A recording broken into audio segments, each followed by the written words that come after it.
बघा मित्रांनो, एका याच्यामध्ये 378 नाणी आहेत पिशवीत, 1 रुपया 50 पैसे आणि 25 पैसे.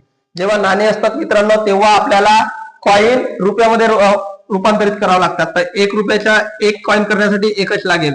50 पैसे आहेत, 50 पैशाचे 1 रुपया कॉइन बनवण्यासाठी 2 घ्यावं लागतील आणि 25 पैसे आहेत, 25 पैशाचे 1 रुपया बनवण्यासाठी 4 कॉइन घ्यावं लागेल. यांच्या प्रमाण किती आहे तर पहा, 13, 11, 17. 13, 11, 17 मल्टिप्लाय करा. 13 1 13, 11 दुने 22, 17 7 28, 3 आणि 2 5, 5 आणि 8 13 चे 3, 2 आणि 2 4 आणि 2 6 63. एकूण काही नाही 378. भाग द्या. 6 6 36, 3 6 18, 6 आणि भाग जाते. आता कशाची म्हणते त्या पिशवीत 50 पैशाचे नाणे म्हणते. 50 पैशाच्या नाण्या काय आला आपला 22 आला. 6 गुणिला 22 म्हणजे किती, 12 चे 2 हातच्या 1, 12 आणि 1 13, 132 कॉइन त्या याच्यामध्ये असतील. आपला ऑप्शन नंबर 3.